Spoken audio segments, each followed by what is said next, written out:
राधे राधे दोस्तों, आज आपको हरियाली तीज के बारे में बताती हूँ। देवी पार्वती अपने पूर्व जन्म में दक्ष प्रजापति की पुत्री सती थी।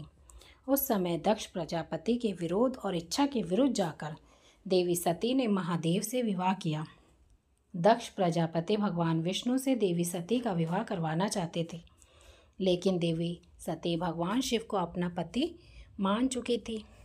अंत में पुत्री की खातिर दक्ष प्रजापति को भगवान शिव के साथ सती का विवाह कराना पड़ा। एक समय दक्ष प्रजापति ने यज्ञ का आयोजन किया, जिसमें सभी देवी देवताओं को बुलाया गया। ये बात देवी सती के कानों में आई और वह दुखी हुई कि उनके पिता ने महादेव और उन्हें यज्ञ में शामिल होने के लिए निमंत्रण नहीं किया। इस बात पर देवी सती को बहुत दुख हुआ। वह फिर भी बिना बुलाए पिता के यज्ञ में जाने के लिए जिद करने लगी। महादेव ने देवी सती से कहा कि हे देवी, बिना बुलाए पिता के घर जाने से मान सम्मान की हानि होती है, इसलिए मेरी बात मानो और तुम मत जाओ।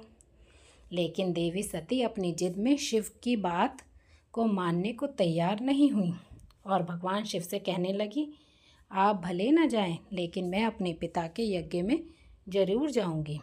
और वह शिव की आज्ञा के बिना ही मायके चली आईं। दक्ष प्रजापति ने जब देवी सती को बिना बुलाए आया देखा तो देवी सती और महादेव का बड़ा अपमान किया। उस समय देवी सती को महादेव की बातें याद आईं और अपनी भूल पर वह प्रायश्चित करने लगी।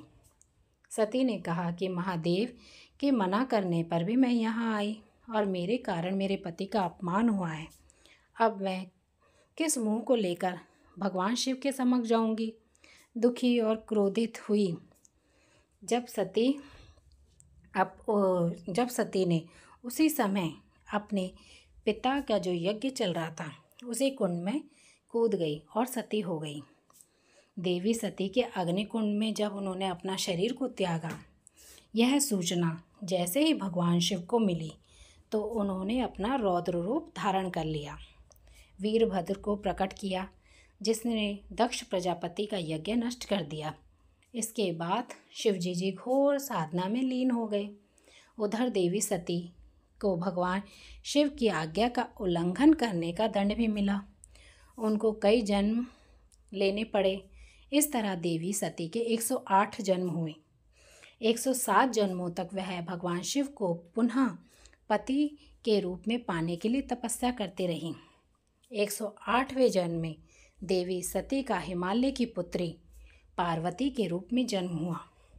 इस समय देवी पार्वती ने भगवान शिव को पति के रूप में पाने के लिए सावन में रेत से शिवलिंग का निर्माण किया और भक्ति भाव से शिव जी का पूजन किया और तपस्या में लीन हो गई। देवी पार्वती की तपस्या से भगवान शिव हरियाली तीज पर भगवान शिव प्रकट हुए और देवी पार्वती को वरदान दिया कि तुम मेरी अर्धांगिनी बनोगी। इस तरह देवी हरियाली तीज के दिन देवी पार्वती को भगवान शिव से मनचाहा वर की प्राप्ति का वरदान मिला। इसके बाद भगवान शिव ने देवी पार्वती के आग्रह पर जो भी कंवारी कन्याएं और सुहागन स्त्रियां इस व्रत को करेंगी तो उन पर भगवान शिव और माता पार्वती की कृपा बनी रहेगी।